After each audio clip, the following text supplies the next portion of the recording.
உணர்வில்லாதவர்களாய் சகலவித அசுத்தங்களையும் ஆவலோடு நடப்பிக்கும்படி தங்களை காமவிகாரத்திற்கு ஒப்பு கொடுத்திருக்கிறார்கள்.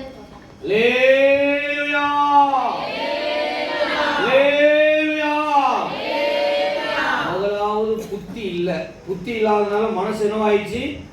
அந்தகாரம் பட்டுச்சு. அந்தகாரம் இருளுக்கு இருள் போல, இல்லைன்னா ஒரு மப்பு பிடிச்சது போல. மப்புனா என்ன? ஒரு பிள்ளை சொல்ல ஒரு தண்ணி எடுத்துட்டு வாமான், அது பாடல இருக்கும். காது தண்ணி எடுத்துட்டு வாங்க, அது பாடல இருக்கும். அதுக்கு பேர் என்ன பேர்? மப்புன்னு சொல்லுவோம், இல்லை திமுருன்னு சொல்லுவோம், இடுப்புன்னு சொல்லுவோம். அல்லேலூயா. அத போல நம்ம அந்த புத்தி இல்லைன்னா நம்முடைய மனசு அந்தகாரம் பிடிச்சிடும். அந்தகாரம் பிடிச்சிச்சுன்னா இருதயம் கடினம் ஆயிடும். கடினம் ஆயிடுச்சுன்னா நம்ம ஆண்டவர் என்ன சொன்னாரு, என்ன செய்தாரு, நல்லது கெட்டது நமக்கு தெரியவே தெரியாது. நம்ம என்ன நினைக்கிறோமோ அதைத்தான் செஞ்சுட்டு இருக்கோம். இந்த 3 நாள் சுத்திரி கூட்டத்துல இந்த வசனத்தை வச்சுதான் தியானிச்சுட்டு இருந்தோம். இப்ப எல்லாத்தையும் உங்களுக்கு சொல்றதுக்கு நேரம் இல்லை, ஞாபகப்படுத்துறதுக்கு தான் இதை சொல்றேன். அல்லேலூயா. அப்போ புத்தியை கேட்கணும். புத்தியை கேட்டா அந்தகாரம் வராது. அந்தகாரம் வந்துச்சுன்னா புத்தி இல்லைன்னா என்ன வந்துடும்? புத்தி இல்லைன்னா என்ன வந்துடும்? அந்தகாரம். அந்தகாரம் என்ன? இருட்டுக்குள்ள என்ன பண்ண முடியுமா?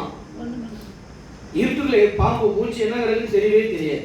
அப்போ புத்தி கேட்கல, வேத வசனத்தின் மூலமா புத்தி ஆலோசனை கேட்கலன்னா அவங்க இருதயம், அவங்களுடைய மனது இருள் பிடிச்சது போல ஆயிடும். இருள் பிடிச்சிச்சின்னா அவங்களுடைய இருதயம் கடினம் ஆயிடும். அவங்க சொன்னதுதான் கரெக்டுமா, யார் என்ன சொன்னாலும் கேட்க மாட்டாங்க.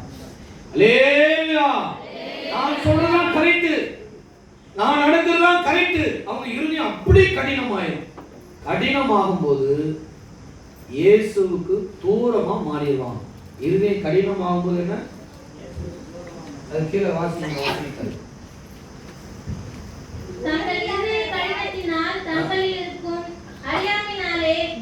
அந்த இருதயம் கடினமாகும் போது என்ன செய்யணும், என்ன பண்ணணும், என்ன வரல? வாயை தந்து ஒரு சொல்லு பார்க்கலாம். இருதயம் கடினமானதுனால அவங்களுக்கு அறிவு வரல. அறியாம ஒரு குழந்தை போல இருக்கிறாங்க. கடினம் ஆயிடுச்சு. அவங்க சொல்றது, அவங்க நடக்கிறதா கரெக்ட் இருக்கிறாங்க. அல்லேலூயா. இந்த அறியாம நல்லது கெட்டது, எது உண்மை எது கரெக்ட்னு தெரியாத அளவுக்கு சொல்லணும். நல்லா புரியுது பாருங்க.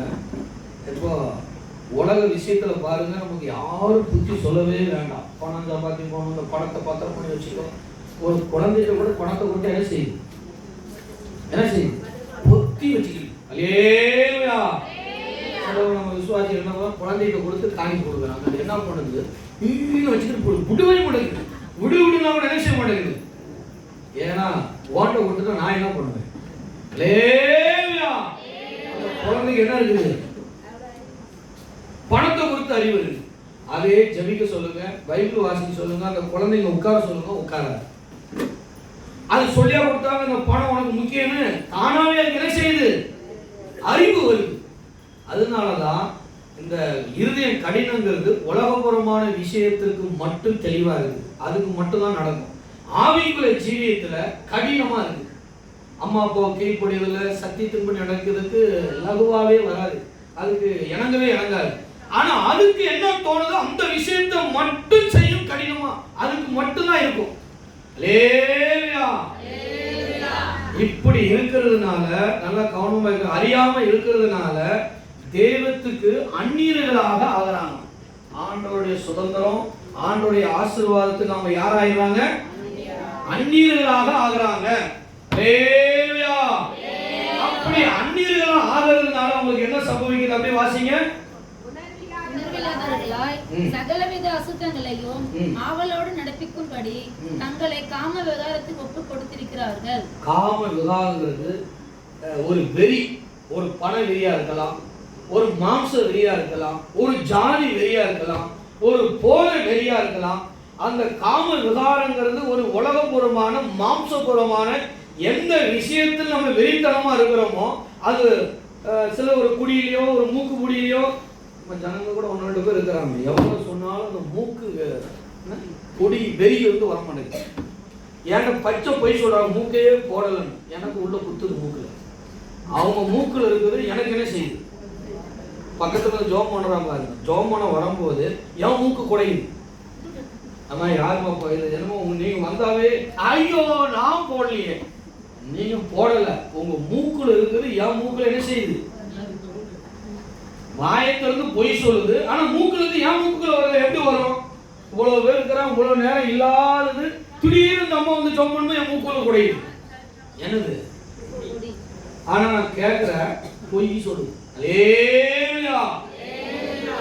ஆனா தெரியும் யார் யார் வந்தா மூக்கு குடையுது. 1 2 3 அல்லேலூயா. 3 பேர் என் பக்கத்துல ஜோமனும் மூக்கு குடையுது. அல்லேலூயா. இந்த 3 பேரும் வந்த உடனே நான் சொல்றேன் மூக்கு குடையுதுன்னு. யூதாஸ் மாதிரியே சொல்ல. யூதாஸ் ஆண்டவரை காட்டி கொடுக்க வரும்போது நீ தான் காட்டி கொடுப்பா கூட அப்படின்ட்டு போய் திரும்பவும் மூக்கு போடுது. அல்லேலூயா. இதை போல கடினமான அந்த இருதய கடினத்திலிருந்து விடுதலையாகணும். இதை மூக்குப்பொடி போடுறதுனால என்ன பைபிள் சொல்றதுன்னா, எதுக்கும் நம்ம என்ன செய்யக்கூடாது? நல்லதா இருந்தா பரவாயில்ல. இந்த மூக்குப்பொடி வந்து என்ன செய்யுதுன்னா நமக்கு கேன்சர் வேலையை வர வைக்கும், நம்ம உடம்பு கெட்டு போக வைக்கும். நீங்க ஒரு தைலம் கூட போட்டுக்கலாம், ஒரு டீயை குடிச்சுக்கலாம், ஒரு இஞ்சி மரப்பா சாப்பிட்டுக்கலாம், சாப்பாடு பொருள் எதுனாலும் ஒன்று சாப்பிட்டு அட்ஜஸ்ட் பண்ணிக்கலாம். ஆனா அந்த மூக்குப்பொடி, பீடி, போத பொருள்களுக்கு இந்த மாதிரி நம்ம அடிமையாகனா ஏசப்பாவுக்கு கோபம் வரணும். ஏன்? நீங்க எல்லாம் யாருடைய ஆலயமா? அவருடைய ஆலயமா. ஒருத்த ஆலயத்தை கெடுத்தா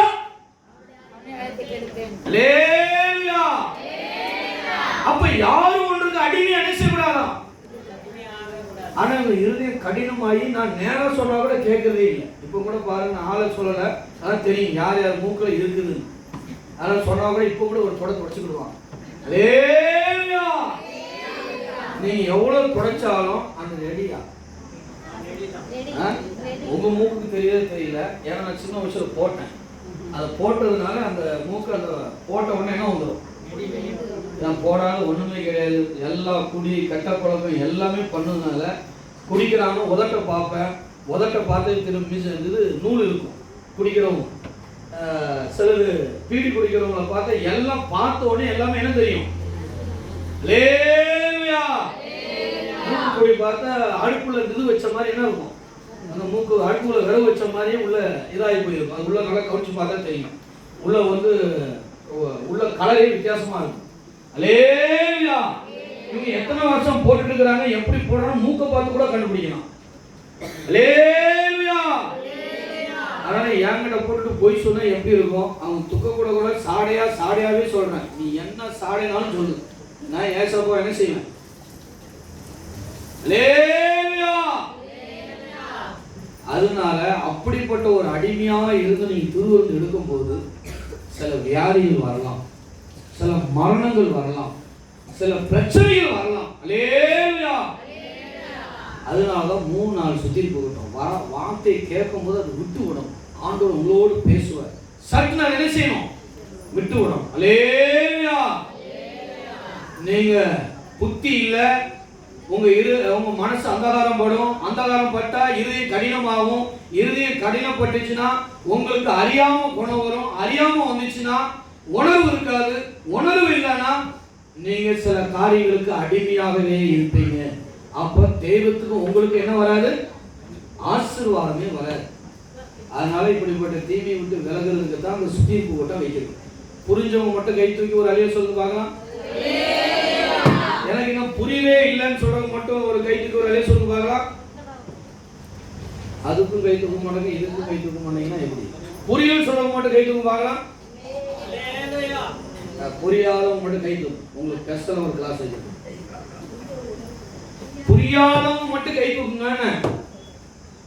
1 இன்னொன்னு யாரு? 2 இன்னொன்னு யாரு? உங்க 2 பேருக்கு ஸ்பெஷல் கிளாஸ். அல்லேலூயா. சொல்ற நேரம் வாங்க, உங்களுக்கு நல்ல தெளிவா என்ன செய்யணும் சொல்லி வச்சு புரிய வச்சு கொள்ளலாம். நேரம் கடந்து போச்சு. இப்போ அந்த நேரத்தில் நாங்கள் வார மாதிரி சூழ்நிலை இல்லை. அங்க சர்ச்சையே நடத்தல எங்க ராமாயில. ஏன்னா வயலுக்கு போன் பண்ணிச்சு, அம்மாவுக்கு ரொம்ப முடியல, ரொம்ப கஷ்டமா இருக்குது, இப்போ உடனே சிஎம்ஜி கூட்டு போகணும், அதுக்கு ரத்தம் சுத்தமா இல்லை, டாக்டர் எல்லாம் பண்ணிட்டாங்க. இங்க சீன்ஸில் போன வாரம் முழுவதும் போயிட்டு இருக்கிறோம், தொட்டு கூட பார்க்கல. ரத்தத்தை தான் பிடிங்கி எடுத்தாங்க ஒழிஞ்சு என்ன இதுன்னு என்ன செய்யல. ஆனால் இன்னொரு டாக்டர் வந்து எல்லாம் பாசம் ரொம்ப சீரியஸாக இருக்குதுன்னு சொல்லி மாத்திரை குளுக்கோஸ்லாம் போட்டு அனுப்பிவிட்டான். போன சனிக்கிழமை அது வரைக்கும் ஓடிட்டு இருக்குது. இதை சொன்னோன்னே பயந்து அடித்து அங்கே திருவண்ணு மட்டும் கொடுத்துட்டு ஓடி வந்தேன், நீங்கள் ஜெபம் பண்ணுங்க. இங்கே வந்து பார்த்தா இப்போ உட்காந்து ரெடி ஆகிட்டு இருக்குது. இவ்வளோ நேரம் சரி ரெடி ஆகணும், இங்கே வந்து உட்காந்து இல்லைன்னா நம்ம முடிச்சுட்டு இப்போ இன்னும் லேட் ஆகிருக்கும். சரி ஐயா இருக்கிறனால திருவண்ணு எல்லாம் முடிக்கட்டும், நம்ம அவங்கள கூப்பிட்டு போகலாம். திடீர்னு ஏதோ ஒன்று ஆயிடுச்சுன்னா என்ன பண்ணுறது தான் அடிச்சு புறானே செஞ்சேன். ஓடி வந்தேன். இங்கே பார்த்தா இப்போ தான் ஒன்றுனா என்ன செய்யும், சுடுதண்ணி தண்ணி இதெல்லாம் ரெடி பண்ணி ஆயத்தம் ஆகிட்டு. அல்லேலூயா. அதுக்கு 1 மாதம் சரியாக சாப்பாடு இல்லை. சாப்பிடாதனால ரத்தம் சுத்தமாக இல்லை. ரத்தம் இல்லாதனால எந்த நேரம் என்ன ஆகும் தெரியல. எனக்கு ஒரு பயம் இருக்கிறதுனால ஓடி வந்து விட்டுட்டு. அதனால் அவங்களுக்கு சரியான ரத்தத்தை ஆண்டோடனே செய்யும். ரத்தம் கொடுக்கணும். சாப்பிட்டாலும் என்ன வரும், ரத்தம் வரும். அது உடம்பு சாப்பிட முடியல அவங்களால. அதுக்காக ஜெபித்துக் கொள்ளுங்க. நல்ல சுகம் தரணும். இது இந்த நேரம் வரை இருக்கிறதே பெரிய காரியம் தான். அவங்க சொன்னது அந்த மாதிரி ஃபோன் பண்ணாங்க. அதனால தான் வேகமாக ஆராதனையும் நடக்கலை. உடனே திருவிருந்து கொடுத்துட்டு உடனே அப்படியே கிளம்பி வந்தேன். அல்லேலூயா.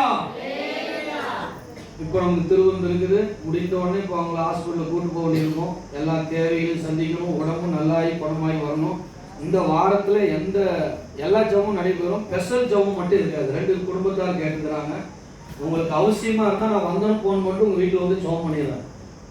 யாரெல்லாம் கேட்டுது, மலரம்மா கேட்டுச்சு, சுகமிஸ்டர் கேட்டுருக்காங்க. வீடு இப்போ இருக்கிற வீட்டை விட்டு இன்னொரு வீட்டுக்கு போகிறாங்க. அதனால் அந்த வீட்டில் சபையார் எல்லாரும் வந்து ஜபம் பண்ணிவிட்டு அந்த வீட்டுக்கு போகணும்னு சொல்லி கேட்டாங்க. திங்கட்கிழமை நாளைக்கே வச்சிடலான்னு பார்த்தேன். செவ்வாய்க்கிழமை தான் ஹாஸ்பிட்டலுக்கு போக வேண்டியது. இப்போ உங்களுக்கு இன்றைக்கே போக வேண்டியதாக இருக்கிறதுனால அது சொல்ல முடியாது சூழ்நிலை. அதெல்லாம் வந்தப்பறம் அர்ஜென்ட்டாக இருந்தால் எனக்கு ஃபோன் பண்ணுங்க. நான் வந்தோடனே வீட்டில் வந்து என்ன செய்யலாம், ஜோம் பண்ணிக்கலாம். இடையில ஃப்ரீ ஆகும்போது ஃபோன் பண்ணிட்டு ஜனங்களை வர வச்சு ஜோம் பண்ணிக்கலாம். நல்லா ஜபித்து கொள்ளுங்க. எல்லாம் மாதிரி நார்மலாக நடக்கிற ஜபம் எல்லாம் என்ன செய்யும், வேலைக்கிழமை சனிக்கிழமை எல்லா ஜபமும் நடைபெறும். எல்லா கூட்டங்களையும் கர்த்தர் ஆசீர்வதிக்கும்படி, சண்டை கிளாஸ் எல்லாத்தையும் ஆசீர்வதிக்கும்படி, சோதர ஜபத்தை ஆசீர்வதிக்கும்படி தேவனுக்கு சோதரம் பண்ணுவோம். ஸ்தோத்திரம் ஸ்தோத்திரம் ஸ்தோத்திரம் ஸ்தோத்திரம் ஸ்தோத்திரம் ஸ்தோத்திரம் ஸ்தோத்திரம் ஸ்தோத்திரம். இந்த கூட்டத்தை இதுவரை தேவன் நடத்தி தந்தபடியாக ஸ்தோத்திரம் பண்ணுவோம். ஸ்தோத்திரம் ஸ்தோத்திரம் ஸ்தோத்திரம்.